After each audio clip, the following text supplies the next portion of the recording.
আপনাদের একঘরে করতে ভারত সফল হয়েছে এবং আমাদের এই প্রচেষ্টা আরো তীব্র হবে। বিশ্বজুড়ে আপনারা যেন বিচ্ছিন্ন হয়ে পড়েন, আমরা তা নিশ্চিত করব। 2016 সালের সেপ্টেম্বর মাসে ঠিক এই ভাষাতেই পাকিস্তানকে বিশ্বমঞ্চে একঘরে করার খোলাখুলি হুঁশিয়ারি দিয়েছিলেন ভারতের প্রধানমন্ত্রী নরেন্দ্র মোদী। উরি হামলার পর মোদীর এই হুঙ্কার কাঁপিয়ে দিয়েছিল ভূরাজনীতি। কিন্তু ঠিক এক দশক পর 2026 সালের আজকের চিত্রটা দেখুন। পাকিস্তান আজ মোটেও একঘরে কোনো দেশ নয়, বরং বেইজিং এর পর এবার খোদ ওয়াশিংটনের ওভাল অফিসে ডোনাল্ড ট্রাম্পের পাশে হাসি মুখে দাঁড়িয়ে আছেন পাকিস্তানের সেনাপ্রধান জেনারেল অসীম মনির, যাকে ট্রাম্প ডাকছেন আমার প্রিয় ফিল্ড মার্শাল বলে। অন্যদিকে ট্রাম্পের একের পর এক বাণিজ্য শুল্ক আর মধ্যস্থতার চাপে কোন ঠাসা স্বয়ং ভারত। তাহলে কি পাকিস্তানকে ফাঁদে ফেলতে গিয়ে নিজেই সেই ফাঁদে জড়িয়ে গেল নয়াদিল্লি? ঘটনাটা গত বছরের 2025 সালের 10 মে মার্কিন প্রেসিডেন্ট ডোনাল্ড ট্রাম্প তার ট্রুথ সোশ্যালে একটি আকস্মিক ঘোষণা দিয়ে বসেন। তিনি দাবি করেন, যুক্তরাষ্ট্রের মধ্যস্থতায় ভারত ও পাকিস্তান একটি পূর্ণাঙ্গ যুদ্ধবিরতিতে সম্মত হয়েছে। এর ঠিক আগের 4 দিন ধরে কাশ্মীর সীমান্তে ব্যালিস্টিক ক্ষেপণাস্ত্র, ড্রোন আর যুদ্ধ বিমানের এক ভয়াবহ সংঘাত চলছিল। পাহলগ্রামে 26 জন পর্যটক নিহতের জেরে ভারতের বিমান বাহিনী পাকিস্তানের ভেতরে হামলা চালালে এই যুদ্ধ পরিস্থিতির সৃষ্টি হয়। ইসলামাবাদ দাবি করে তারা ভারতের যুদ্ধ বিমান ভূপাতিত করেছে, কিন্তু ভারতের দীর্ঘদিনের নীতি হল কাশ্মীর সম্পূর্ণ দ্বিপাক্ষিক বিষয়, এখানে কোনো তৃতীয় পক্ষের নাক গলানো চলবে না। ফলে ট্রাম্প যখন এই যুদ্ধবিরতির পুরো কৃতিত্ব নিজের ঘাড়ে নেন, তখন মোদী সরকার চরম অস্বস্তিতে পড়ে। মোদী ট্রাম্পের ওয়াশিংটনে যাত্রাবিরতির আমন্ত্রণ প্রত্যাখ্যান করে ফোনে সাফ জানিয়ে দেন ভারত কোনো মধ্যস্থতা মানবে না। কিন্তু ট্রাম্প দম্বার পাত্র নন। তিনি 30টিরও বেশি সভায় বুক ফুলিয়ে দাবি করেন তিনি নাকি দুই দেশের পারমাণবিক যুদ্ধ থামিয়েছেন। ভারতের এই অস্বীকৃতি ওয়াশিংটন নয়াদিল্লি সম্পর্কে বড় ফাটল ধরায়, আর এই সুযোগটি চমৎকারভাবে লুফে নেয় ইসলামাবাদ। তারা ট্রাম্পকে নোবেল শান্তি পুরস্কারের জন্য মনোনীত করে এবং ট্রাম্পও গদগদ হয়ে পাকিস্তানের সেনাপ্রধান জেনারেল অসীম মনিরকে হোয়াইট হাউসের রাজকীয় মধ্যাহ্নভোজে আমন্ত্রণ জানান। ইতিহাসে যা কোনো পাকিস্তানি সামরিক প্রধানের জন্য এক নজিরবিহীন সম্মান। অথচ একসময় এমন ছিল না। 2008 সালের মুম্বাই হামলার পরও ভারত কৌশলগত সংযম নীতি দেখিয়েছিল।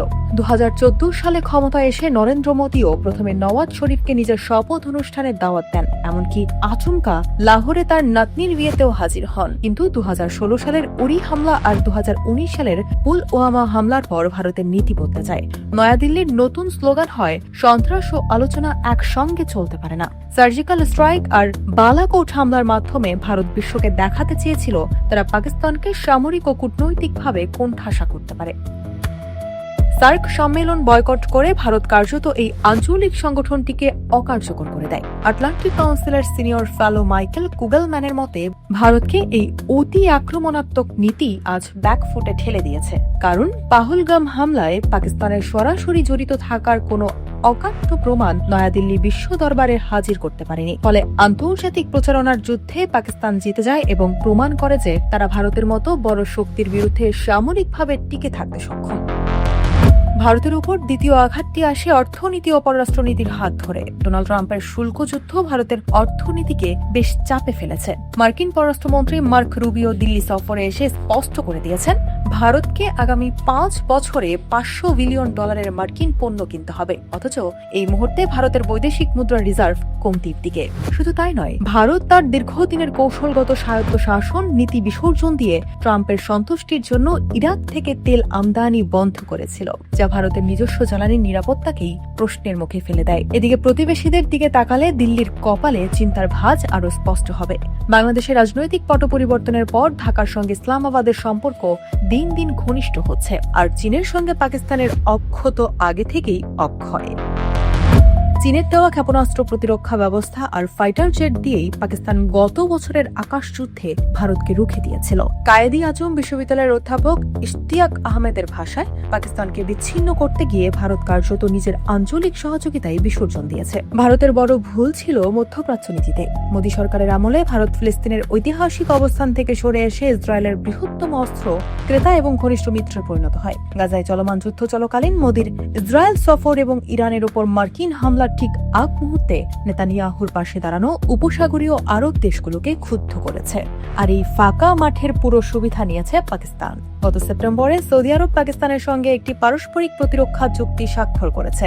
শুধু তাই নয়, ট্রাম্পের মন জয় করতে পাকিস্তান অত্যন্ত চতুরতার সাথে মার্কিন ক্রিপ্টো মাইনিং ও বিরল খনিজ খাতে $500 মিলিয়ন চুক্তি সেরে ফেলেছে, যা 9/11 পরবর্তী সময়ে যুক্তরাষ্ট্রের মনে জমে থাকা দীর্ঘদিনের অবিশ্বাস এক ঝটকায় দূর করে দিয়েছে। আজ পাকিস্তান একই সঙ্গে ওয়াশিংটন, বেজিং, রিয়াদ ও তেহরানের সঙ্গে সফল যোগাযোগ বজায় রাখছে।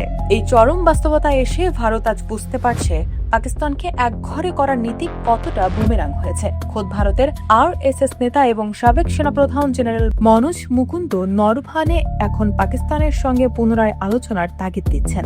গত কয়েক মাসে দুই দেশের মধ্যে গোপন ব্যাক চ্যানেল বৈঠকও শুরু হয়েছে। বিশ্লেষকরা বলছেন, কাশ্মীরকে সামরিক ব্যারাক বানিয়ে বা উগ্র জাতীয়তাবাদী বাগা নম্বর দিয়ে পারমাণবিক অস্ত্রধারী দুই দেশের শান্তি আসবে না। চীন যেহেতু এখন সরাসরি পাকিস্তানের সামরিক পক্ষ নিয়েছে, তাই ভারতকে একঘেয়েমি নীতি বাদ দিয়ে বাস্তবমুখী কূটনীতিতে ফিরতেই হবে। নইলে পাকিস্তানকে আলাদা করতে গিয়ে ভারত নিজেই হয়তো একদিন বিশ্ব মঞ্চে বন্ধুহীন হয়ে পড়বে।